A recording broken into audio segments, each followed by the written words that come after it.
ராம் ராம். வாழ்க வளமுடன். Voice of காஞ்சி நேயர் அனைவருக்கும் இனிய மாலை வணக்கம். தன்னம்பிக்கை. ஒருத்தருக்கு படிச்சாலும் எவ்வளவு படிப்பறிவு இருந்தாலும் தன்னோட குடும்ப கஷ்ட நஷ்டங்கள் தெரியணும். அப்பதான் ஒருத்தரால கண்டினியூஸா ஜெயிக்க முடியும். அப்பேற்பட்ட ஒருத்தரோட உண்மையான கதை தான் இன்னைக்கு நாம பார்க்க போறது. எனக்கு தெரிஞ்ச ஒருத்தர் ராமன்னு, அவர் நன்னா இன்ஜினியரிங் படிச்சார். அவ அம்மாவோ சாதாரணமான குடும்பத்துல இருக்கிற அம்மா. தன்னோட அப்பா இருக்கிறது திடீர்னு சடனா இறந்து போயிடுறார். அப்போ சடனா இறந்து போன உடனே இந்த அம்மா குழந்தைய நன்னா படிக்க வைக்கணுங்கிறதுல தீர்மானமா இருந்தா. ஆனா அவ வெளி உலகத்துல போய் ஜாஸ்தியா எல்லாரோடையும் மிங்கிள் ஆகல. இவ பக்கத்துல தனக்கு தெரிஞ்ச இடங்கள்ல 4 பேருக்கு சமையல் வேலைக்கு போறா. அதுல வர வருமானமே இவ 2 பேருக்கு போருமானதா இருக்கு. சோ படிக்க வைக்கிறா பையனை. நன்னா பிஇ படிச்சுடுறான் அந்த பையனும். அந்த வருஷம் முடிஞ்ச உடனே கேம்பஸ் இன்டர்வியூக்கு வருது. இவன் நிறைய மார்க் வாங்கியிருக்கான், அதனால கேம்பஸ்ல செலக்ட் ஆயிடுவான் அப்படின்னு எல்லாரும் நினைச்சிட்டு இருக்கா. ஆனா இவன் கேம்பஸ்க்கு போகல. கேம்பஸ்ல செலக்ட் ஆயிடுவான், இருந்தாலும் நாம யார்கிட்டையும் போய் வேலைக்கு நிக்க வேண்டாம், நம்மளே சொந்தமா தொழில் பண்ணணுங்கிறது இவன் மைண்ட்ல ரிஜிஸ்டர் ஆயிடுது. அது எப்படின்னா, அவ அப்பா ஃபிட்டரா இருக்கிறதுனால ஒரு முறையும் அம்மா கொடுக்குற சாப்பாடை ஆபீஸ்க்கு எடுத்துன்னு போகும்போது அங்க இருக்கிற மிஷின் எல்லாம் பார்த்து ஆச்சரியமா பாப்பான். அது வேலை செய்யறது, இது பண்றது. அப்பா மாதிரி நாம வேலை செய்யக்கூடாது, முதலாளி ஆகணும், எல்லாரையும் வச்சு வேலை வாங்கணுங்கிற எண்ணம் சின்னத்துல இருந்தே இருந்தது. அதோட தாக்கம் என்னாச்சு, இவன் நன்னா படிச்சுட்டான்.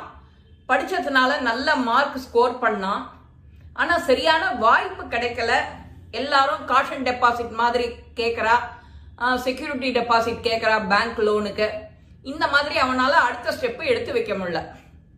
அப்போ அவனே ஒரு ஸ்டேஜ்ல நினைச்சு போய் நம்மளே திரும்ப வேலைக்கு போகலாமா அப்படின்னு நினைச்சுட்டே இருக்கும்போதே அவ ஊர்ல ஒரு பெரிய மனுஷங்கிட்ட போய் இவர் போய் உதவி கேட்கிறார். உதவின்னா, எனக்கு ஒரு வேலை கொடுங்க நீங்க. நான் இந்த மாதிரி படிச்சு பட்டதாரி தான், ஆனா என்னோட ஆசை தனியா தொழில் தொடங்கணும் அப்படிங்கிறது தான். இப்போ எனக்கு இருக்கிற பிரச்சனை என்னன்னா, காஷன் டெபாசிட், கடன், செக்யூரிட்டி அந்த மாதிரி கேட்டு என்ன ரொம்ப கஷ்டப்படுத்துறா. என்கிட்ட எதுவும் கிடையாது, சொத்து கிட்ட எதுவும் கிடையாது. அதனால நீங்க எனக்கு ஒரு வேலையை போட்டு கொடுங்க அப்படிங்கிற. அந்த முதலாளியோ இவன் சொல்ற பிஹேவியர், இவன் பேசுற பேச்சு பழக்கம் எல்லாத்தையும் பார்த்துட்டோ, ஒரு பட்டதாரிக்கு வேலை கொடுக்குற அளவுக்கு என் கம்பெனி ஒன்றும் பெரிய கம்பெனி இல்லை, ஒரு சின்ன கம்பெனி தான். நீ ஒன்று செய்ய, எனக்கு ஒரு 1000 ஆர்டர் வந்திருக்கு ஒரு வாரத்துல முடிக்க சொல்லி. உனக்கு ஒரு 500 பீஸ் தரேன், ரெடி பண்ணு. 2 நாள் இல்ல 3 நாள் டைம் எடுத்துக்கோ, எனக்கு கொண்டு கொடு அப்படிங்கிற. இது உன்னால முடியும், செய்ய அப்படிங்கிற. இவனுக்கு அதுக்குள்ளார நம்ம செய்யற இடம் வேணும், லேபர் வேணும், அதுக்கான மிஷின் வேணும். இவன் அதுக்கப்புறம் அங்கேயே உட்காந்து பேசிகிட்டே இருக்கான். வெளியில வந்தா இவன் சில ஃப்ரெண்ட்ஸ், தன்னோட ஃப்ரெண்ட்ஸுகள் கிட்ட சொல்றான், இந்த மாதிரி எனக்கு ஒரு வாய்ப்பு கிடைச்சிருக்கு, இதை நான் பயன்படுத்திக்கணும், உங்களால எனக்கு என்ன உதவி பண்ண முடியும்னு கேட்கறான். அப்படியே எல்லாரும் ஒருத்தரா ஒன்னு சொல்லும் போது, அந்த ஊர்ல ஒரு நல்ல செயல்ல இருந்த கம்பெனி திடீர்னு அந்த முதலாளி இறந்து விடுறாரு. அந்த அம்மா என்ன செய்யறா, தன்னோட பொண்ணோட போய் செட்டில் ஆக போறேன், ஒரு 4 வருஷத்துக்கு போய் இருக்க போறேன் அப்படின்னு இந்த கம்பெனியை இழுத்து மூடுறேங்கிற செய்தி இவன் காதுக்கு வருது. உடனே அந்த அம்மா கிட்ட போய் நின்று பேசுறான். போய் பேசினா இவனோட இதெல்லாத்தையும் கேட்கறா.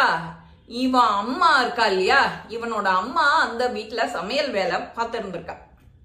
இவாளோட நேர்மை, நம்பிக்கை அதெல்லாத்தையும் பார்த்துட்டு அந்த அம்மா இவன் பேர்ல நம்பிக்கை இந்தா நீ செய்ய, அதெல்லாம் யூஸ் பண்ணிக்கோ, நீ முன்னுக்கு வா அப்படின்னு சொல்ற.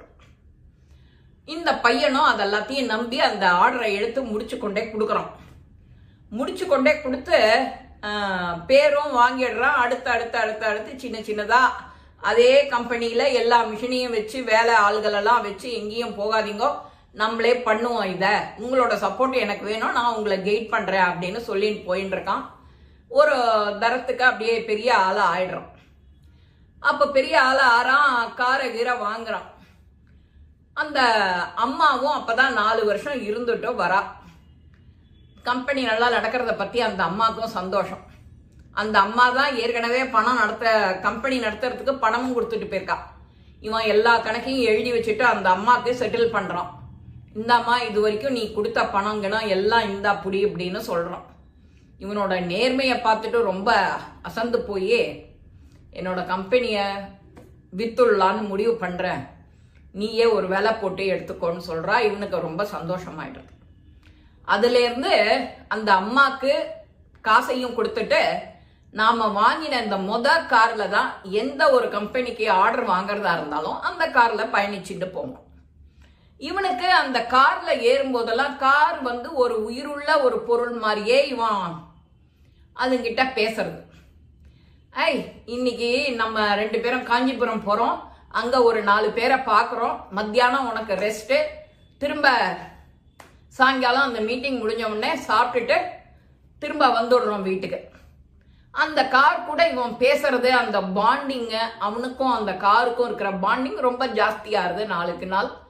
கார் கிட்ட சொல்லாத காரு தன்னோட வாழ்நாள்ல ஒரு பெரிய முக்கிய பங்கு மாதிரி. சாதாரணமான பையன் இதெல்லாம் பண்ண முடியுங்கிற கனவுல தான் இருந்துடுறான் வழிய செய்ய முடியும் செய்வேன் அப்படின்னு அவன் நம்பல. செய்வான், என்னைக்கோ செய்வான், அது நடந்தது, அது நடக்கிறது அப்படின்னோடனே அவனுக்கு சந்தோஷம். எல்லாம் நல்லது கெட்டது எல்லாத்தையும் அந்த கார் கிட்ட ஷேர் பண்ணிக்க ஆரம்பிச்சுட்டான். அப்போ காருக்கு நல்லா தொடச்சு கிடைச்சு சர்வீஸ் பண்ணி அதுக்கு நீட்டா எப்படி என்ன பார்க்க முடியுமோ அதெல்லாம் பார்த்துக்கிறான்.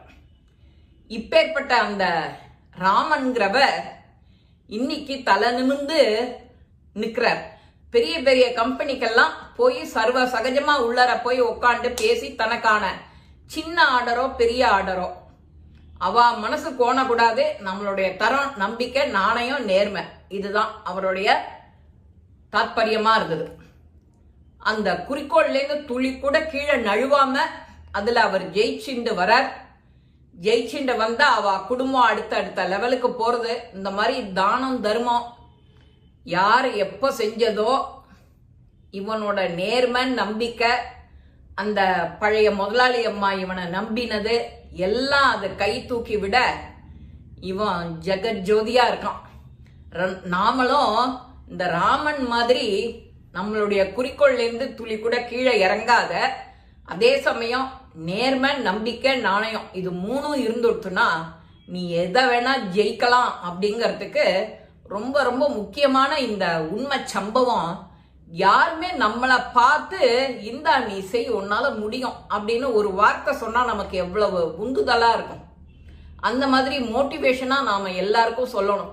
ஐயோ உன்னாலலாம் இது முடியாது அப்படின்லாம் சொல்லாம அடுத்த வாழை மேக்சிமம் எவ்வளவு என்கரேஜ் பண்ண முடியுமோ பண்ணிட்டே இருந்தா எப்பேற்பட்டவாளும் வாழ்க்கையில ஜெயிக்கலாங்கிறதுக்கு ஒரு நம்பிக்கை கதை தான் இது. இந்த ராமன்கிறவர் அவ்வளவு நம்பிக்கையோட உழைச்சார், ஜெயிச்சார். நாமளும் நம்பிக்கை, நீதி, நேர்மை, நாணயம் இது இருந்து நம்ம குறிக்கோளை வழுவாம இருந்தா நாமளும் ஜெயிக்கலாம். எப்பவுமே ஜெயிக்கலாம், எதுலயும் ஜெயிக்கலாம். இந்த பதிவு உங்க எல்லாருக்குமே பிடிச்சிருக்கும். லைக் பண்ணுங்க, ஷேர் பண்ணுங்க, பெல் பட்டனை கிளிக் பண்ணுங்க, சப்ஸ்கிரைப் பண்ணுங்க, கமெண்ட்ஸ் பாக்ஸ்ல கமெண்ட்ஸ் போடுங்க. ஸ்ரீ மகாபெரிவா திருவடிகளே நல்லதே நடக்கும். ஆனந்தமா இருப்போம் நண்பர்களே. வாழ்க வளமுடன்.